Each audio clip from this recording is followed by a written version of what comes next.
Tere taas, head saatekuulajad! Saates osalevad elektriinseneri õppejõud Andres Saukas ning saadet juhin mina, Maarja Maripuu. Tuntud sisulooja ja sõnamudija on konservatiivne mõtiskleja ja uudisteportaali eesti.com toimetaja ning saatejuht. Tehnokrat alustab.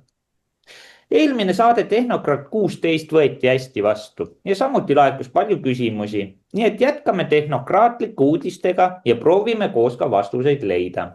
Kas kõik vedel- või gaasilised kütused on fossiilse päritoluga või on ka abiogeense ehk eluta looduse päritoluga ka? Millised on selle eelduse kohta teadlaste tõestused? Kas Koola poolsaarel on ka kõige sügavam puurauk? Palun, Andres. Tervist ja mõistust, tarkust nagu alati. Ja vot see teema on väga huvitav ja väga oluline. Sellepärast me oleme selle rohehullusega nii ära masseeritud. Aju ei ole üldse lastud lahti pakkida, ütleme, alateadvus. Teadvus seisab ka kusagil ei tea võsas ja üliteadvust ei maksa üldse rääkida. Aga nüüd proovime avada seda alateadvust natukene. Sellepärast, et mul on need asjad huvi pakkunud ka juba 30 ja rohkem aastat tagasi, sest need nõukogude aja ja muud asjad olid ka ikka olulised, need tehnilised väljakutsed, nagu nimetatakse, avastused. Ja lähme siis slaidide juurde, sest paningi päris pikalt, et saate näha, mis siin on ja piltidega ka. Ja lähme siis näete koos edasi. Pealkiri on liht. Küsimus on kogu aeg olnud. Kas süsivesinikud sügavusest, mis meil tuleb nafta ja gaas ja kõik see siis on, mis on, aga mis siis, kui nafta ei pärine surnud dinosaurustelt, vaadake hea pealkiri on. See on sama jälle leheküljed. Mis siis, kui kogu meie planeedi sügavustest olev nafta, maagaas ei ole üldse orgaanilise päritoluga, vaid abiogeensete protsesside tulemus. See teooria pöörab pea peale idee piiratud ja ammenduvatest varudest, mis sunnib inimesi fossiilkütustest loobuma. Vaadake nüüd, rohepöörajad ütlevad, et meil fossiilkütused, nafta ja kogu see raam lõppeb.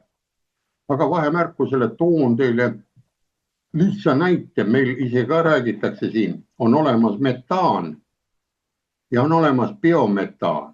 Mõelge nendele, üks on bioga, jääkidest tehakse seda majapidamisgaasi ja teine on puhas metaan. Nii. Ja lähme nüüd edasi siis. Aastakümneid arvasime, siin ongi aastakümneid, millest me rääkisime, et teame, et nafta ja maagaasi päritolu, surnud taimed, surnud mikroorganismid, miljonid aastaid surve all, et miljonid aastatega. Ja siis tekivad fossiilkütused, no nendest biojäätmed.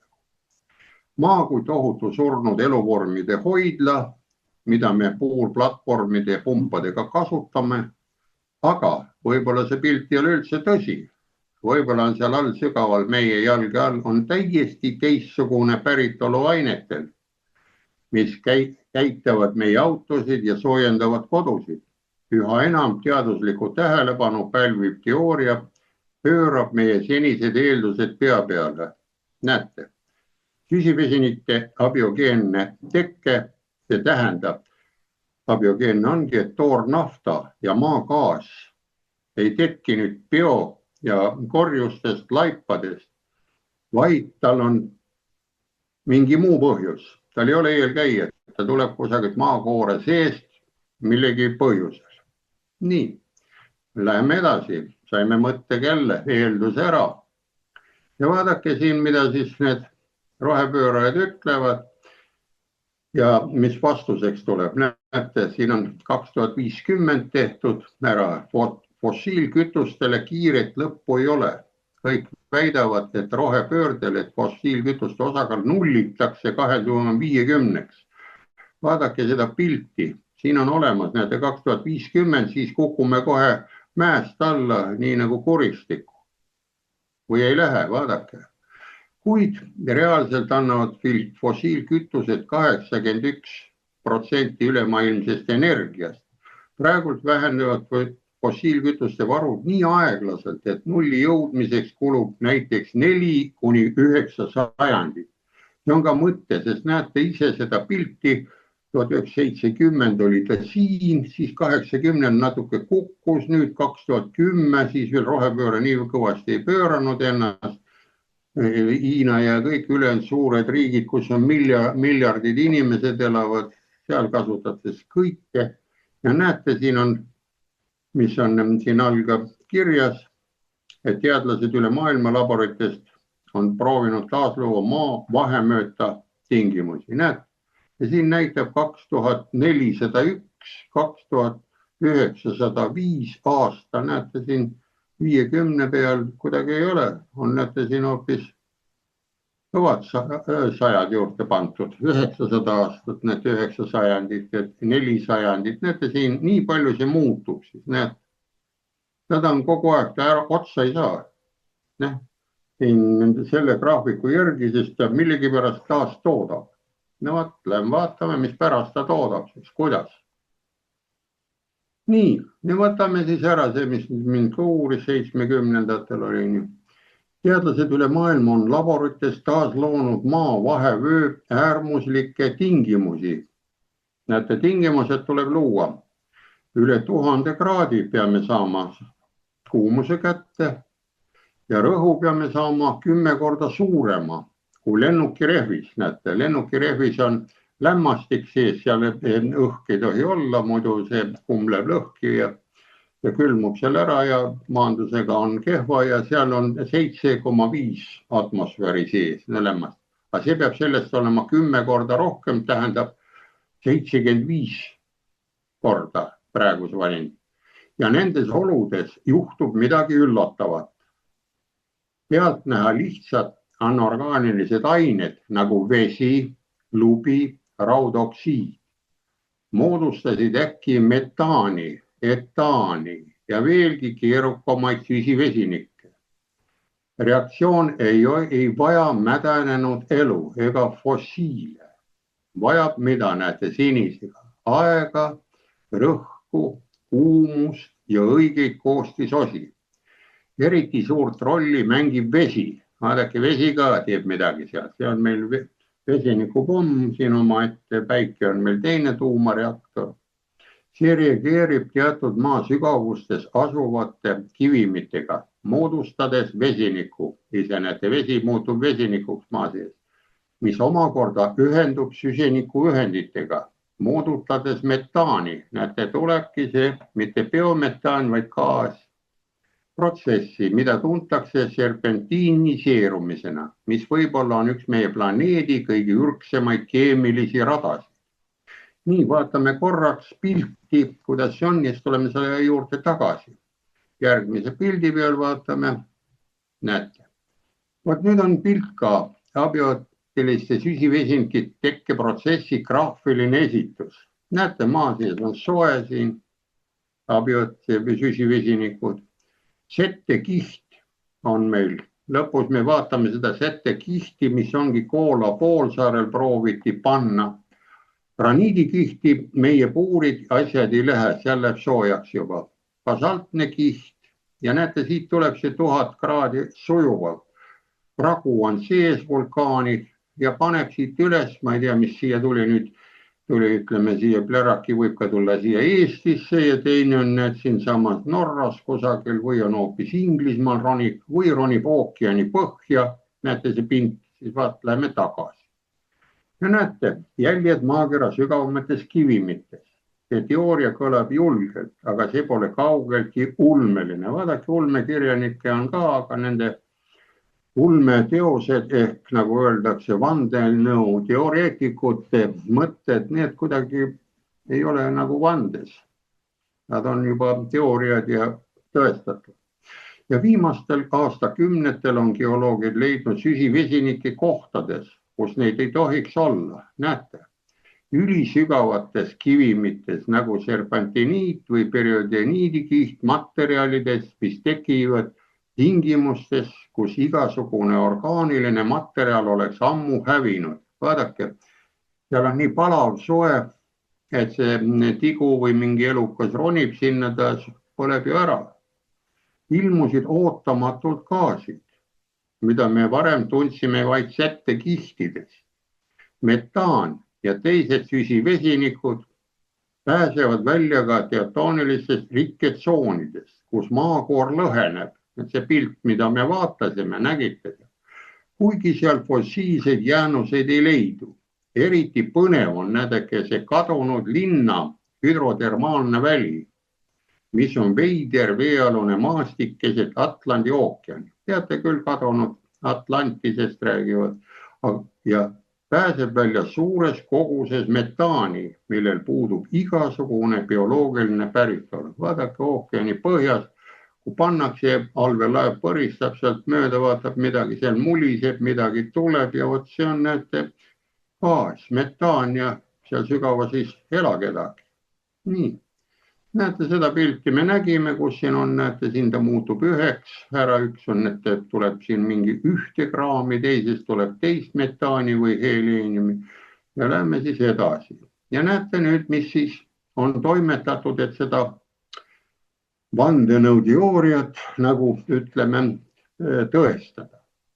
Näiteks Venemaa Koola puurimisprojekt, mis ulatus üle 12 kilomeetri sügavusele. Seda ma jälgisin ise, ütlen ma, ei kulu ennast kiitmast, muidu ma ei oska kiita, aga siin saab. Avastati metaani kristallses kivimis, palju allpool igasugust settekihti.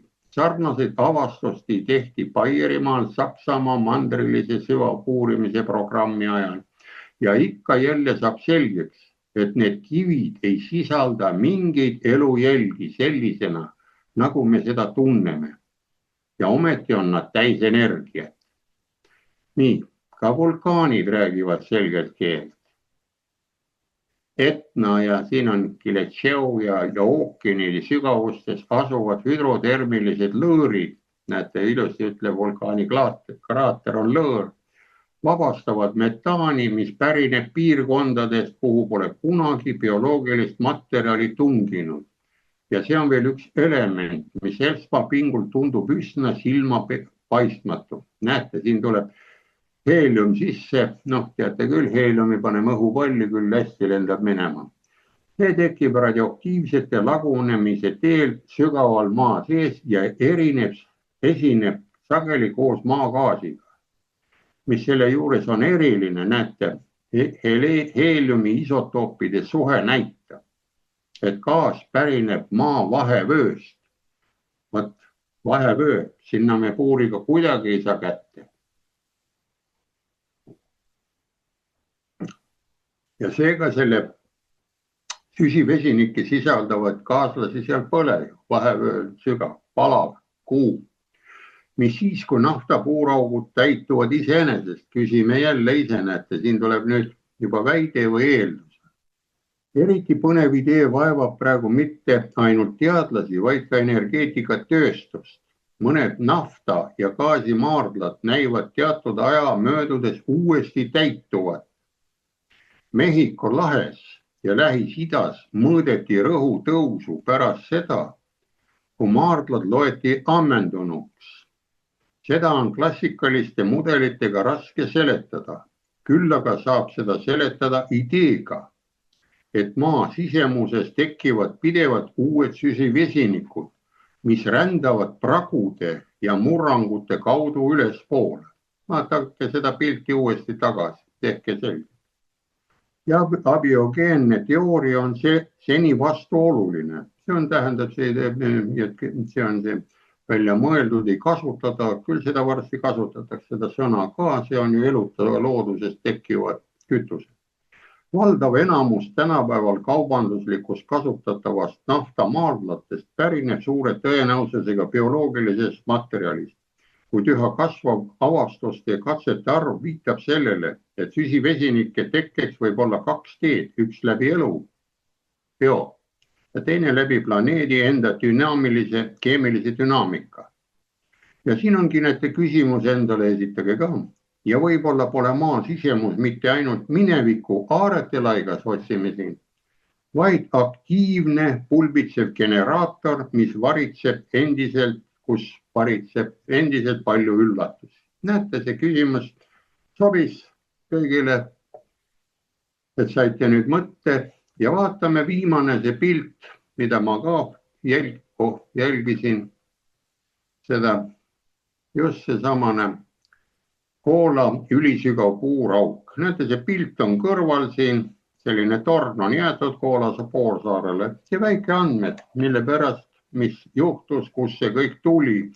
Maailma teadlased olid Inglismaalt, kõik olid kohal, kuigi oli kõva Nõukogude Liit töötas, aga teadlased töötavad ka Nõukogude Liidu juures ja diktaatorite ja muude juures ja nii edasi ja nii edasi.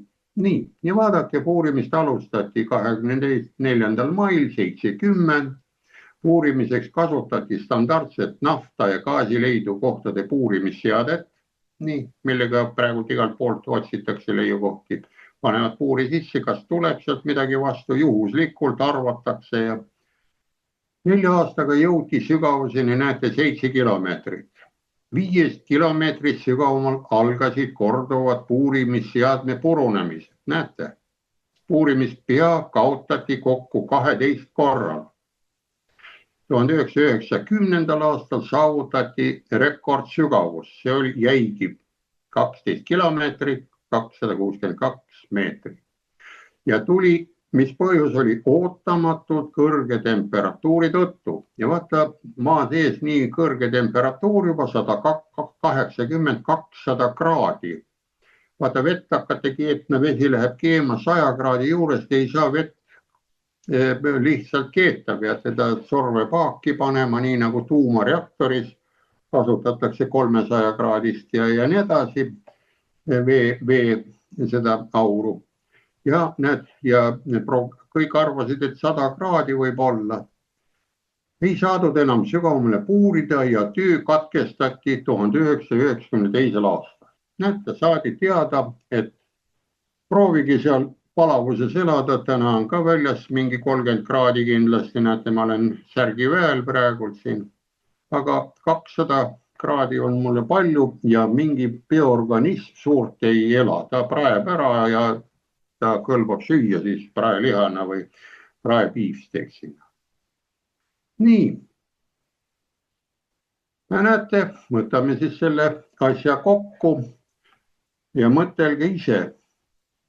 On sellel õigust või on see teooria või ei ole, aga tõestatud ta on ja on unustatud, näete, uurimine 1970, asi kordub ja näete, sama Saksa see report kajastab seda ja toob need Koola poolsaare asjad välja, vaadake Wikipeedias, seal on palju pilte, turismireisid käisid sinna vaatamas torni juures, et kuidas siin ikka tehti ja puuriti ja nii edasi ja nii edasi.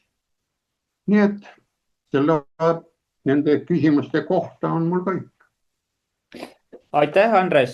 Selle koha pealt minul seda väga huvitavat juttu kuulates tekkis kohe küsimus sulle, et järelikult see, et fossiilseid kütuseid meil jagub ainult 100 aastaks, on bluff ja see bluff teenib otseselt rohepöörde huvisid. Ehk siis inimestele taotakse kogu aeg pähe, et et meil saavad fossiilsed kütused kohe otsa, me peame leidma mingise alternatiivi, aga tegelikult on see vale, kui maa toodab ise tegelikult ju naftat, gaasi ja ise juurde. Täitsa õige on. Vaatame nüüd, kui puurime ka siin hästi sügava augu, nagu seal Koola poolsaarel, saame sellise ilusa asja kätte nagu Islandil. Seal tuleb maa peale, tuleb ju kogu aeg sooja auru ja gaasi ja vesi keeb ja elektrijaamad töötavad, suured serverid möllavad. Ja teine, mis selle asja juures on, et on palju ka küsitud, et miks see suur korporaator Morgan ei lasknud Teslal siis nagu seda igavest energiaaparaati käima panna. Ja vot näete, siin on põhjus olemas, kuna need maardlad täituvad ise, siis see naftagaas hakkab ootamatult maa peale tulema. Võtame selle sama Etna ja siin ära. Kui seal kõrval kusagil oleks mingisugune suurem sügavam auk, ma arvan, et see Etna ei loobiks, seal pauke ei teeks. Islandil, näete, oli ka mõni aeg tagasi siin, pani terve Euroopa oma tahmapilvega kinni, Islandi vulkaan seal pläratas. Nii et tal on seal see ka maardla ligidal.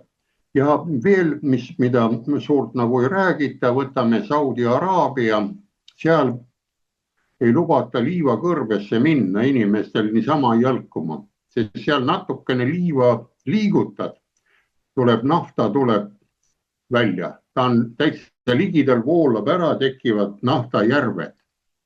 Ja vot naftajärvede tekkimise puhul ongi need samad puuraugud, puurasjad, mis toimetatakse. Aga sellest võite tembeldada mind ufoloogiks või selliseks muuks asjaks, aga vot see on seaduspärasus maakeral. Need loodus hoiab ära tasakaalu iseennast, kui sealt poolt pumpad ja mille pärast, kui vaatate neid trasse, need me võime ka mõnes saates võtta sisse, kus tuleb see Texase naftajuhtmed, kus need leiubaad on, kus on Vene omad, kus tuleb sealt Aafrika omad, nad on nagu veresooned tulevad ja seal ei ole midagi teha.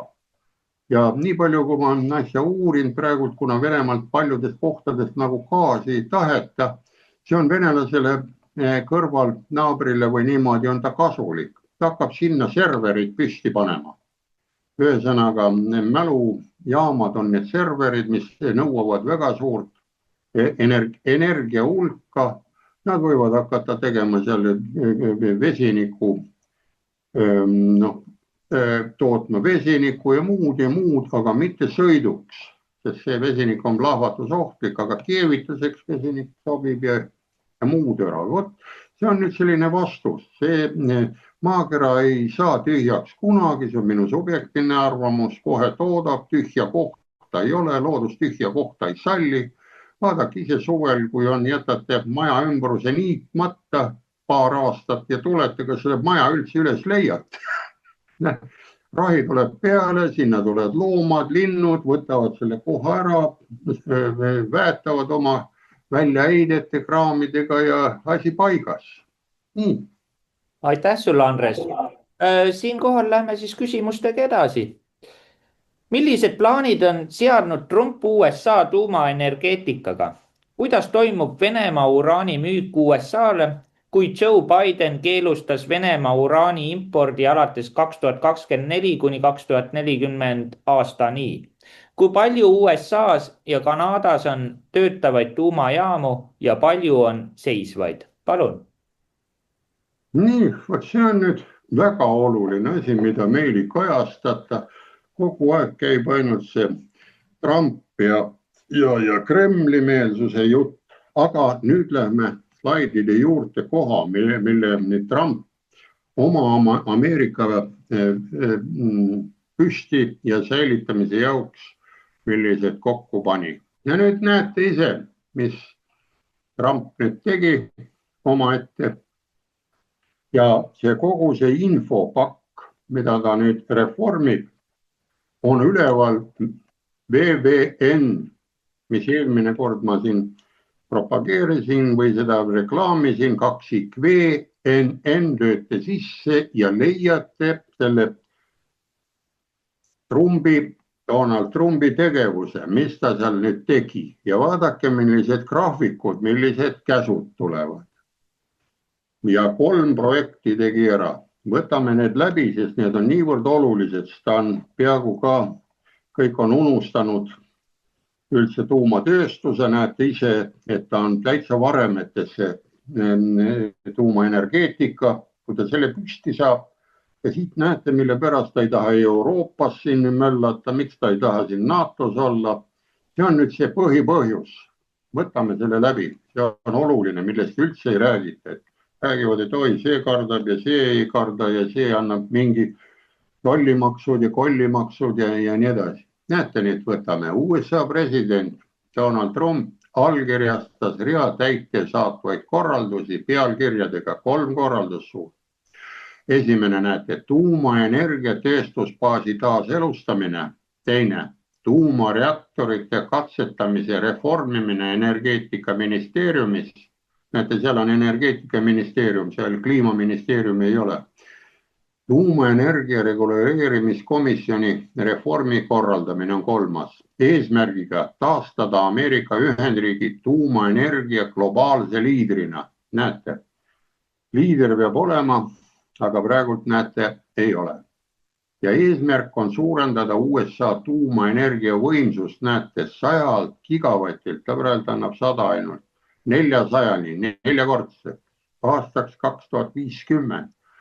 Sealhulgas seab energeetikaministeerium prioriteediks koostöö tuumaenergiatööstusega, et hõlpsustada olemasolevate tuumareaktori võimsuse suurendamist 5 gigavati võrra, need on vanad, et 2030. aastaks oleks ehitusjärgus 10 uut reaktorit koos täielike projektidega. Näete, täna on 25, aga siis peavad nad juba töös olema, 10 tükki, juba kopad maas.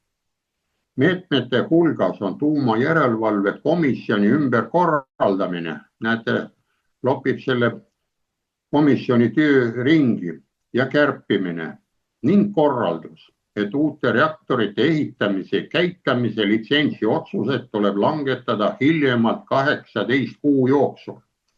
Näete, kui ta tuli laupäeval 24. mail sellel aastal välja, arvutage ära, millal peavad olema litsentsi otsused laua peal, 18 kuud. See on ju 1,5 aastat, pange juurde, mai on nüüd ja siis ta on järgmine aasta lõpus vist.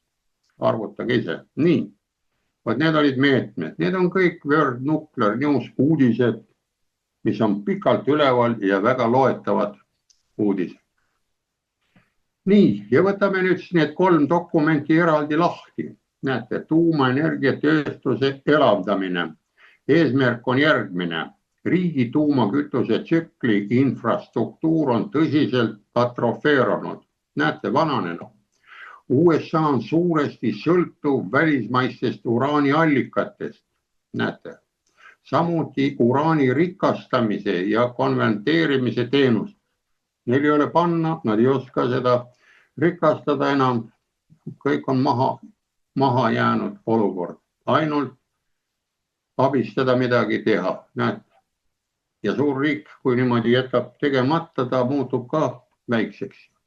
Ja näete, programm hõlmab soovitusi uraani, plutooniumi ja muude radioaktiivsete ainete ringlusse võttu ja ümbertöötlemise teel eraldatud toodete tõhusaks kasutamiseks. Soovitusi ringlusse võttu ja töötlemise teel tekkinud jäätmete tõhusaks kõrvaldamiseks ja püsiva kõrvaldamisviisi kadu 120 päeva jooksul. Näete, programm peab olema paigas, on ta 10 punkti või 20, aga 120 päeva. Ma seda jälgin, näete, kui mai oli, paneme siis 120 päeva, 365 on terve aasta ja korrutage 4 kuud.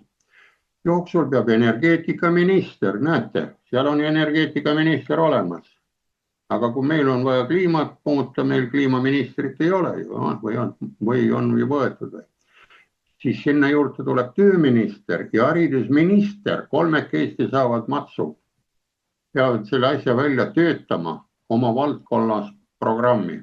Nii et kuidas õpetada, kuidas uuesti taastada tuumainseneride, tuumatehnokraatide väljamõttest, kuidas töö panna koolides käima, et inimesed ja lapsed tuleksid. Ja nii edasi, kõik on see programm ja kuidas kes tagasi tuua. Ja võin teile öelda lihtsalt väikse mõtte, jälle subjektiivne mõtte, miks näete, Saksamaal pandi need tuumajaamad kinni, insenerid lähevad Ameerikasse siis tööle. Nii nagu 20-ndatel tuli General Electricu, insenerid tulid Venemaale Nõukogude Venemaale hüdroelektrijaama ja muid jaamasid ehitama. Nii et olukord toimib kogu aeg, üks pool läheb üles, teine läheb alla, pendel liigub ühest äärmusest teise, nii see käib. No see tööstusbaasi elavdamine oli nüüd eesmärk. Näete, siin sai nüüd 3 ministrit said ülesande. Nüüd on energeetikaministeeriumi tuumareaktori katsetamise reformimise korraldus oli teine. Öeldakse, tuumatehnoloogiate areng on peaaegu peatunud. Idaho riiklik labor lõpetas uute reaktori ehitamise, vaadake, 1970. aastatel. Enam uuendusi ei tulnud Ameerikas, vaadake. 1980, mäletate, pidi siin meil Nõukogude Liidus olema kommunism. Siis eelmistes saadetes, vaadake, mainiti rohepööret. Saksamaa esimest korda ka 1980. Aga näete, Idaho laborit ei ole olemas peaaegu. Jäigi seisma, las nad tuksuvad nii kaua kui tuksuvad ja kui kärts käib, nagu Tšernobõlis, siis asi toimib. Näete, see on jäänud, järelevalve on puudu jäänud.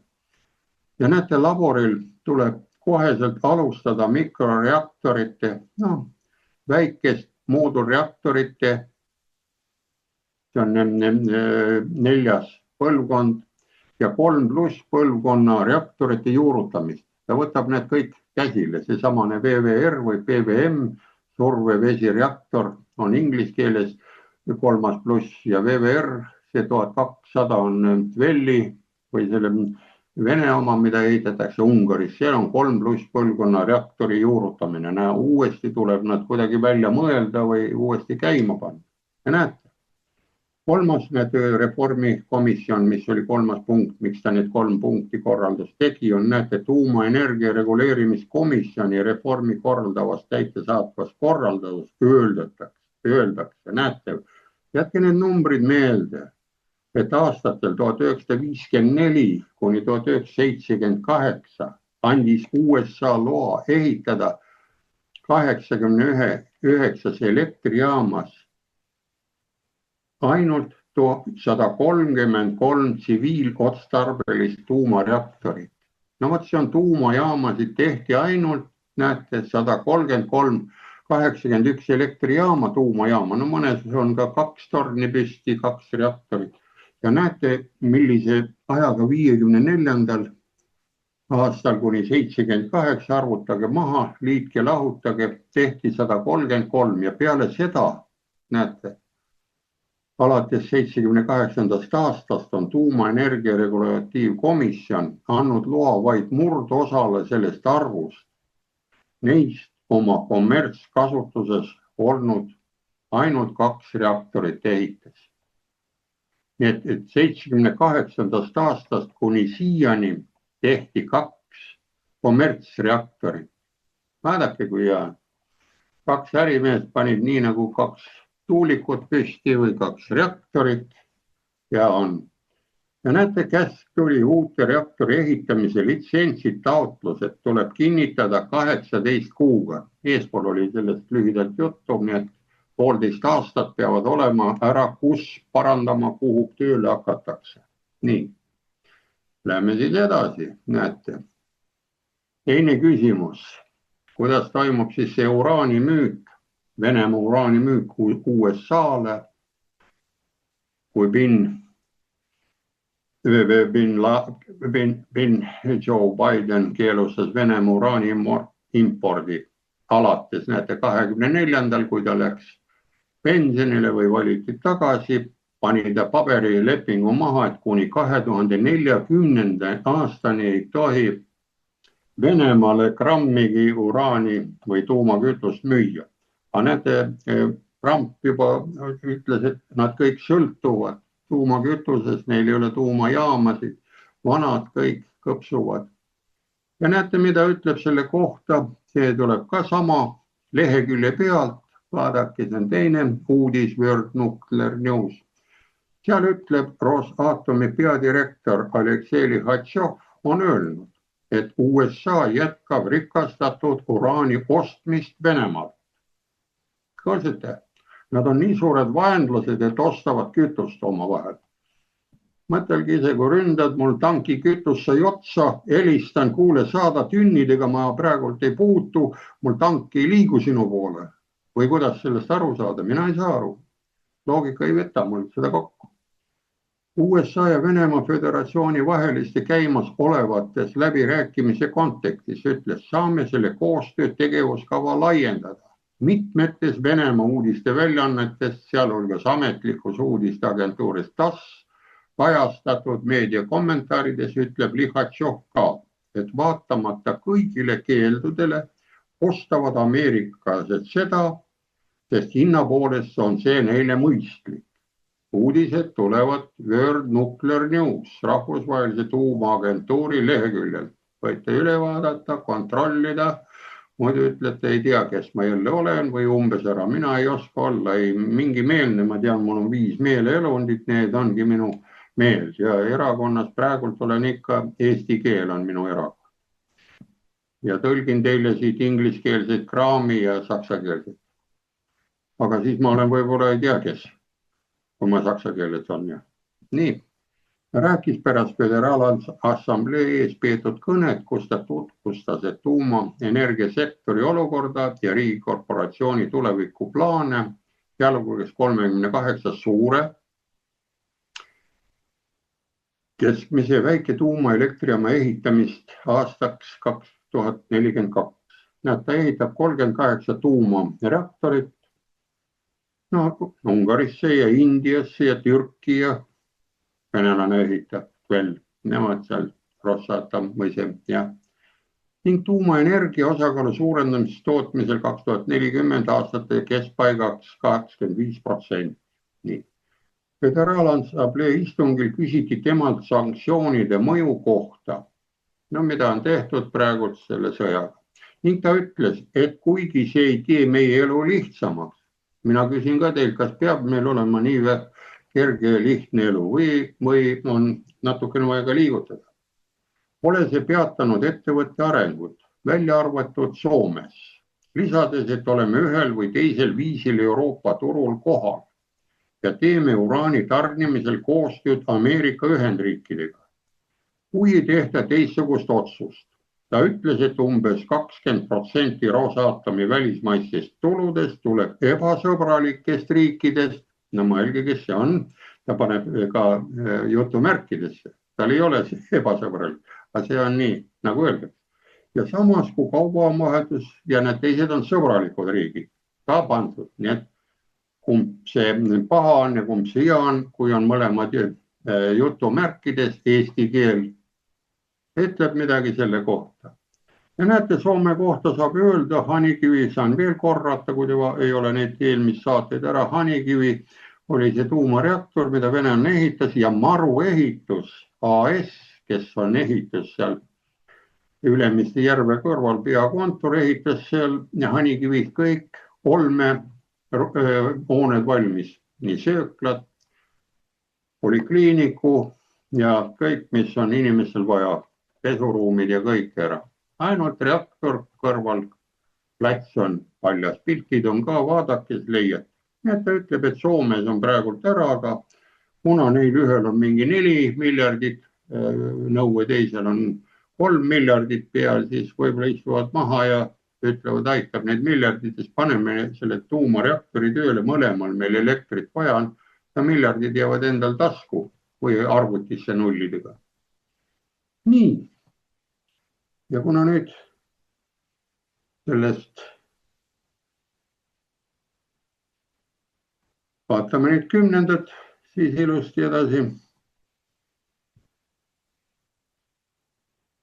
Et olla see, vaadake lõpupoole, mis on nüüd see Venemaa uraani import, kuidas see nüüd katkes.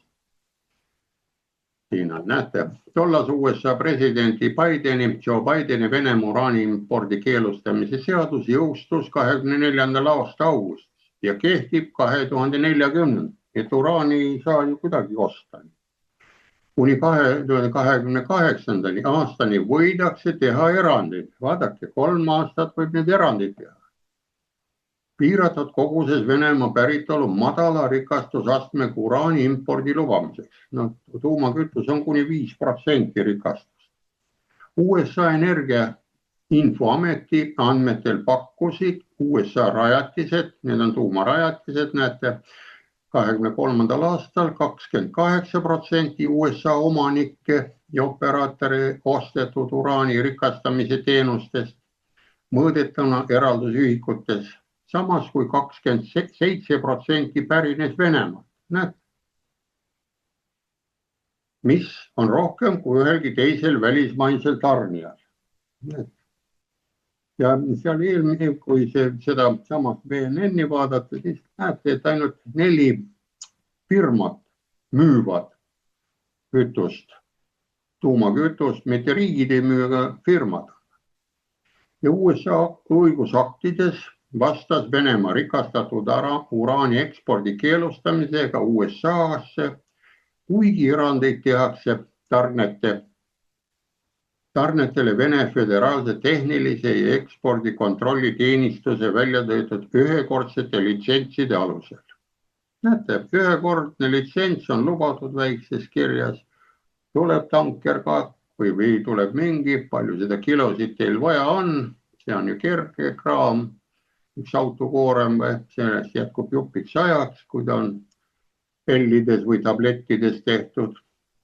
Ja pärast nende vastastikuste meetmiste kehtestamist on USA-st vahetunud president ning USA ja Venemaa vahel on olnud üksikasjalikke kontakte ja kõnelusi Ukraina sõja ja laiemate suhete teemal.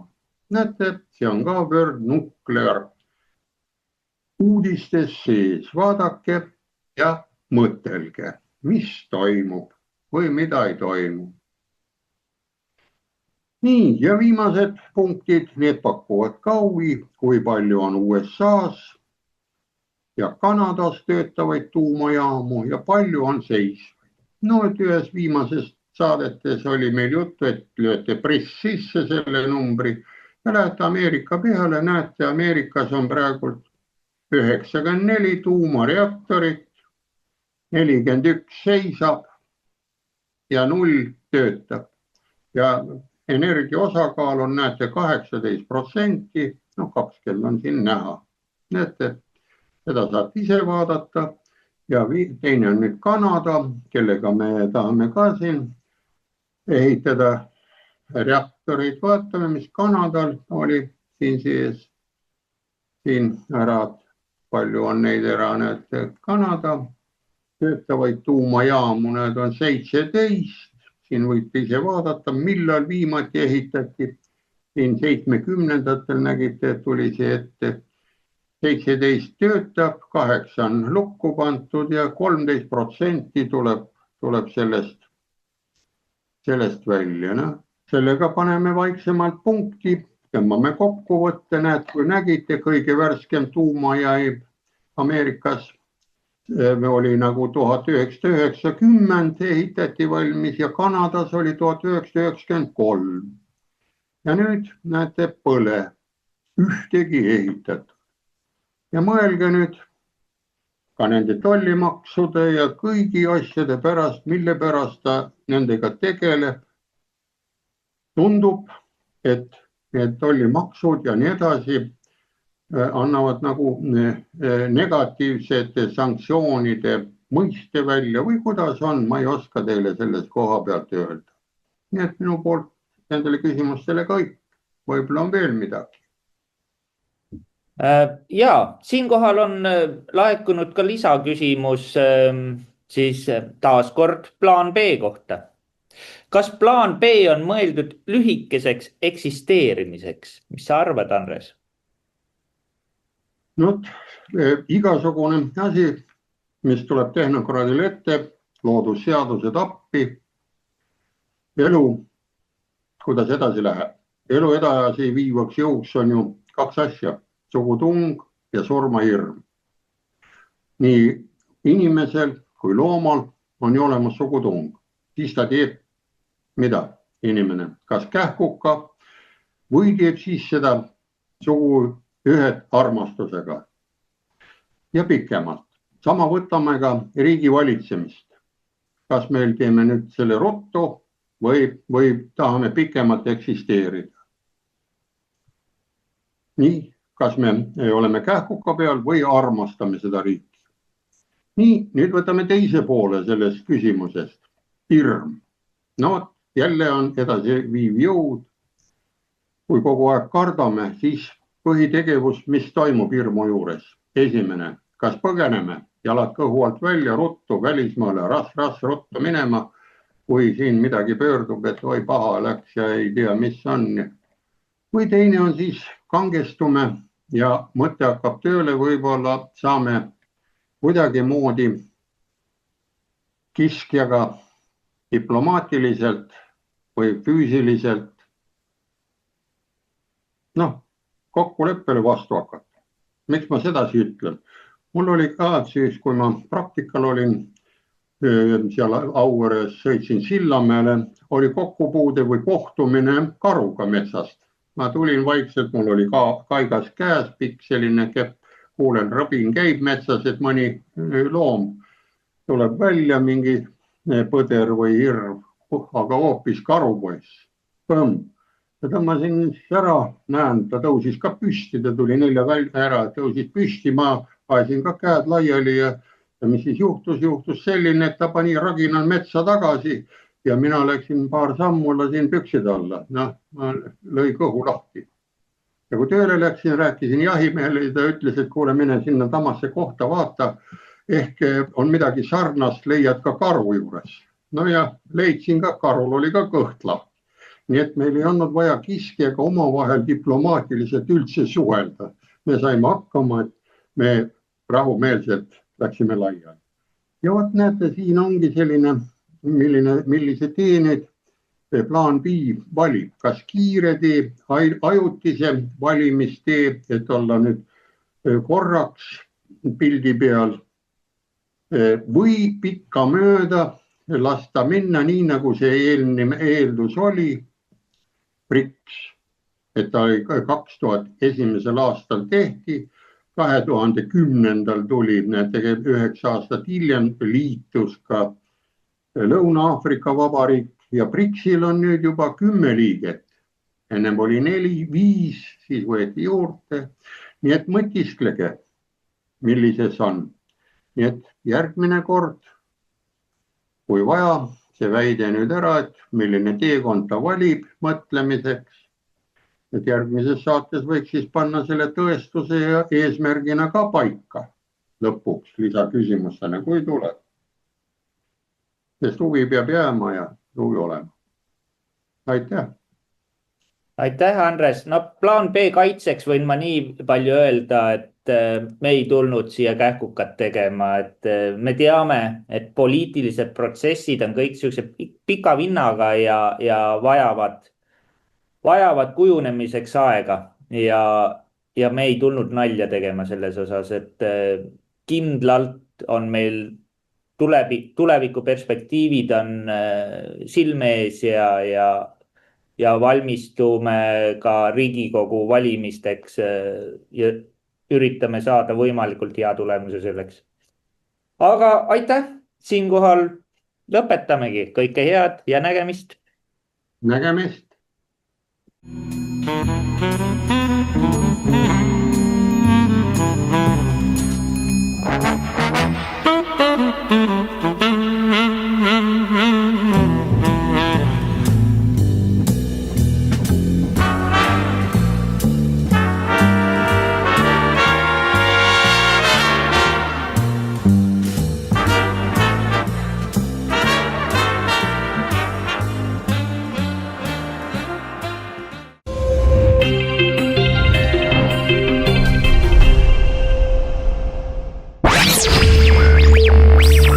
Meil on Eestile plaan B.